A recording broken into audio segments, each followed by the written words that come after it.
JEE 2025 के students के लिए सबसे इंपॉर्टेंट टॉपिक्स कौन से हैं। अब यहाँ पर मैं ऐसे टॉपिक्स की लिस्ट नहीं बनाने बैठूंगा कि भाई ये टॉपिक्स पढ़ लो, क्योंकि वो हर बच्चे के लिए अलग होता है। हर बच्चे को अलग टॉपिक समझ में आता है, किसी को कोई सब्जेक्ट इजी पड़ता है और किसी में बैकलॉग ज़्यादा है कम है, तो दैट्स नॉट द की। यहाँ पे मैं आपको कुछ जनरल पॉइंटर्स बताऊंगा कि कैसे वो डिसाइड करना है कि कौन से टॉपिक्स आपको अभी ज़्यादा प्रायोरिटी पर पढ़ने हैं। शुरू करने से पहले मेरा जेई 2025 कोर्स आपको 7 जुलाई तक 50% ऑफ पर मिलेगा फॉर जस्ट ₹5,000। ठीक है, तो डिस्क्रिप्शन में जाके आप उस कोर्स को एक्सेस कर सकते हैं। इसमें वो सब कुछ है जो आपको JEE main and JEE advance crack करने के लिए चाहिए, एंड मैं खुद उसमें आपको पढ़ा रहा हूँगा। और आपको नीचे मेरे शॉर्ट नोट्स भी मिल जाएंगे जो फ्री हैं, वो भी देख लेना और चैनल को सब्सक्राइब, नोटिफिकेशन ऑन कर देना फॉर बेस्ट जेई गाइडेंस। तो सबसे पहले बात करते हैं कि 11th पर फोकस ज़्यादा करना है 12th पर। तो देखिए, अभी आपके 12th के जो करंट टॉपिक्स चल रहे हैं उन पे तो आपको ध्यान देना ही है, क्योंकि उनको हम ऐसा अफोर्ड नहीं कर सकते कि यार 12th अभी करंट वाली हम स्किप कर दे, राइट।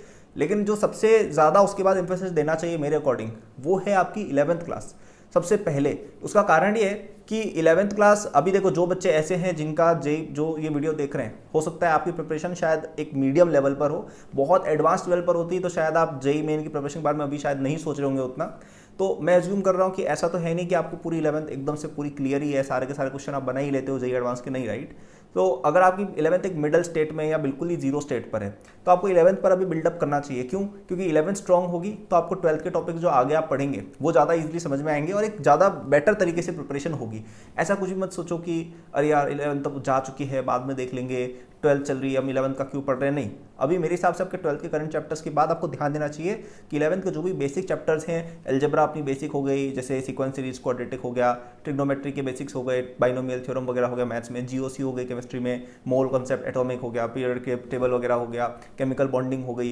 इस तरह के टॉपिक्स जो बहुत ही ब्रेड एंड बटर टाइप के टॉपिक्स हैं, जिनके ऊपर पूरी 12th बिल्ट है, और इनसे क्या क्वेश्चन भी आते हैं 11th के, प्योर क्वेश्चन भी अच्छे खासे जेई मेन में आ जाते हैं, जेई मेन में, राइट। एक और चीज़ ये कि अगर आप जेई मेन को स्पेसिफिकली टारगेट कर रहे हैं तो कहीं ना कहीं आपके लिए शायद आपका एप्टीट्यूड अटेम्प्ट भी इंपॉर्टेंट रहेगा। ठीक है, मैं ऐसा नहीं कह रहा हूँ कि आपको एप्टीट्यूड अटेम्प्ट के ऊपर आपको एप्टीट्यूड अटेम्प्ट की जरूरत पड़ेगी, that is not necessarily true. लेकिन फिर भी अगर आप एक ऐसे स्टूडेंट है जो नेसेसरीली अभी जेई एडवांस के बारे में नहीं सोच रहे उतना ज़्यादा, ठीक है, which is a lot of students actually.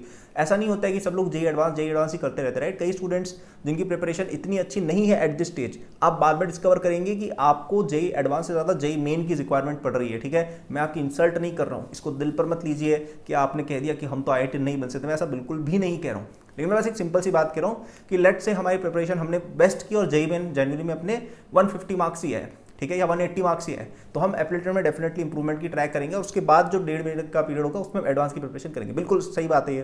तो एप्टीट्यूड की आपको जरूरत जब पड़ेगी तो बीच में आपके बोर्ड्स भी आएंगे, बोर्ड्स के थ्रू आपकी 12th कहीं ना कहीं और क्लियर होती है, और जनवरी और अप्रैल के बीच में जो टाइम होता है उसमें हमें और फर्दर टाइम मिलता है अपनी 12th को और बेटर करने का।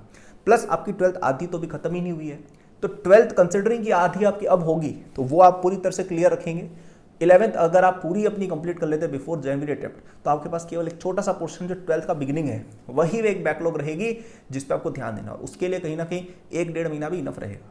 तो अभी मेरे हिसाब से आप कोशिश करिए कि जुलाई से लेकर लगभग जुलाई, अगस्त, सितंबर, अक्टूबर, इन 4 महीने में यदि आपने अपने 12th के करंट चैप्टर सारे अच्छे से कंप्लीट कर लिए एंड 11th की पूरी बैकलॉग क्लियर कर ली, मतलब 11th एकदम टिप्स पर आ गई, तो आप बहुत ही अच्छी सिचुएशन में होंगे। क्यों? 11th पूरी क्लियर है, 12th आधी क्लियर है, फिर केवल 1 महीना मिलेगा उसमें अब आपकी, क्योंकि 11th क्लियर है आप 12th के टॉपिक्स पर भी ध्यान दे सकते हो जो बच गए हैं आपके।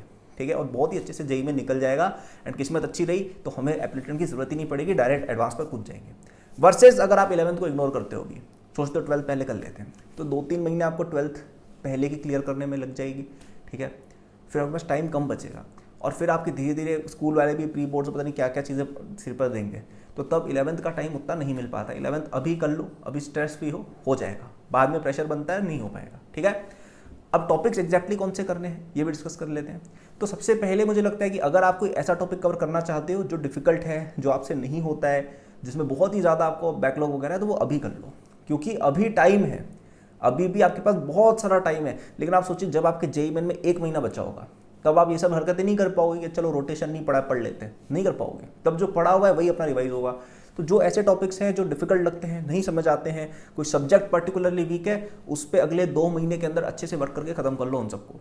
बाद में आपसे नहीं हो पाएगा, बाद में केवल एक समय आएगा फरवरी का जो मंथ होता है, जनवरी अटेम्प्ट के जस्ट बाद जो 15-20 दिन मिलते हैं, वो फिर भी अपने स्ट्रेस फ्री रहते हैं। हालांकि तब भी बोर्ड्स होता है, लेकिन तब भी कहीं ना कहीं हम एग्जाम से थोड़े दूर है, तो हो जाता है प्रिपरेशन। तो अब अगर आपने अभी नहीं किया ना इन चीज़ों पर, तो डायरेक्ट फिर तब टाइम मिलेगा, क्योंकि नवंबर दिसंबर में इनमें अपन नए टॉपिक पर नहीं जाना चाहेंगे, राइट। तो अभी कर लो। अब यहाँ पे एक चीज़ और मैं कहना चाहूँगा कि कभी भी ऐसा मत सोच के जाना एग्जाम में कि यार कुछ टॉपिक अपन छोड़ के जाएंगे। ये चीज़ अगर आपने एग्जाम से 3 महीने पहले मुझसे पूछी होती, मैं बोलता ठीक है यार कुछ चैप्टर छोड़ दो। लेकिन अभी आप एक ऐसे स्टेज पर हो कि जेईई मेन भी 6 महीने दूर है, जेईई एडवांस 11 महीने 10 महीने दूर है, राइट। तो आपको छोड़नी नहीं चाहिए कोई भी टॉपिक, है ना। कोई टॉपिक स्पेशली डिफिकल्ट लग रहा है, अभी उसको कवर कर लो पकड़ के। बाद में तो डिफिकल्ट हो जाता है, लेकिन अभी उनको पकड़ के कर लो। एटलीस्ट बेसिक्स ही कर लो, एडवांस बाद में चीज़ें हो जाती हैं, ठीक है। लेकिन एटलीस्ट बेसिक्स आपको भी आ जाने चाहिए, वरना कभी कभी क्या होता है कि जो टॉपिक हम छोड़ के जाते हैं ना, उसी से क्वेश्चन आ जाते हैं 4-5, और फिर बहुत बुरा लगता है यार कि ये पढ़ लेना चाहिए था, और किसी और टॉपिक पर आपने टाइम दे दिया, उससे क्वेश्चन ही नहीं है, ठीक है। और कई बार कोई टॉपिक से ना हम जबरदस्ती का भी डरते रहते हैं कि अरे यार तो बहुत डिफिकल्ट है, जबकि इतना डिफिकल्ट होता नहीं है। जैसे आई थिंक एक मुझे लगता है सेंटर ऑफ मास और रोटेशन जैसे चैप्टर है, क्या वो डिफिकल्ट है? बिल्कुल है। लेकिन क्या वो उतना डिफिकल्ट है जितनी उनकी हाइप बना दी गई है? बिल्कुल नहीं, ठीक है। क्या इतना भी कोई डिफिकल्ट चीज़ नहीं है अगर आप उसको एक फंडामेंटल लेवल पर सोचो। और इनफैक्ट वो एक बहुत ही अच्छा चैप्टर है। क्यों? क्योंकि उससे 4-5 क्वेश्चन आते हैं, जिनमें से एक आध तो सिंपल होते हैं, मोमेंट ऑफ इनर्शिया कैलकुलेट कर लो, ये कर लो, वो कर लो, सिंपल से क्वेश्चन भी आते हैं, ठीक है। तो आई होप ये फ्रेमवर्क आपको हेल्प करेगा कि आपको किस पे ध्यान देना है। अगर रफली स्पीकिंग तो अभी आपको ज़्यादा ध्यान देना है जो टॉपिक्स आपसे दूर हैं, जैसे 11th के टॉपिक्स, जैसे टफ टॉपिक्स, जैसे वो सब्जेक्ट जो आपको डिफिकल्ट लगता है, क्योंकि अभी वो हो जाएंगे। और जो इजी चीज़ें हैं जो आपसे ऑलरेडी हो रही है, जो आपकी कंफर्ट जोन में, उनको आप बाद में भी आराम से कवर कर सकते हैं, ठीक है। सो ये एक मेरी एडवाइस रहेगी। पसंद आई हो तो चैनल को सब्सक्राइब, नोटिफिकेशन कर लेना for more JEE videos. And मेरा जेईई 2025 कोर्स में डेफिनेटली एनरोल होना मत भूलना। कल उसमें एनरोलमेंट की लास्ट डेट है। डिस्क्रिप्शन में जो फर्स्ट लिंक है वहाँ से आप उसको एक्सेस कर सकते हो। और 7 जुलाई तक ही ये कोर्स आपको 4999 में मिल जाएगा। और ये कोर्स आपका जेईई एडवांस तक चलेगा, और इसमें वो सब कुछ है जो आपको मेंस और एडवांस प्रिपरेशन के लिए चाहिए। मैंने खुद इसमें पढ़ाया हुआ है, और ये कोर्स बिल्कुल to the point precise course है। कोई इसमें ऐसे नहीं है कि बहुत ज़्यादा टाइम पास किया गया है, एकदम टू द पॉइंट कि भाई क्या क्या क्वेश्चन आते हैं, कैसे उनको सॉल्व करना है, क्या क्या मेन कॉन्सेप्ट है, इस पर सबसे ज़्यादा ध्यान दिया गया है। डिटेल में पढ़ना उसके लिए भी लेक्चर्स प्रोवाइड किए गए हैं वैसे, लेकिन ये जो रिवीजन वाला जो मॉड्यूल है, जो बैकलॉग या रिवीजन के, वो मैंने पर्सनली बनाया है, ठीक है। तो बहुत हेल्प होगी, मज़ा आएगा एकदम। और मैं गारंटी देने को तैयार हूँ, आप उस कोर्स से पढ़ोगे आपका IIT निकलेगा, ठीक है। एक अच्छा कॉलेज डेफिनेटली मिल जाएगा। आप मेहनत करोगे, 3-4 बार कोर्स को पढ़ोगे, जो डुएबल है, 1 साल में आराम से अच्छी रैंक आएगी। So that was the video, bye, good luck. नीचे मेरे सोशल्स वगैरह और फ्री नोट भी चेक कर लेना, वो भी काफ़ी काम की चीज़ है। बाय।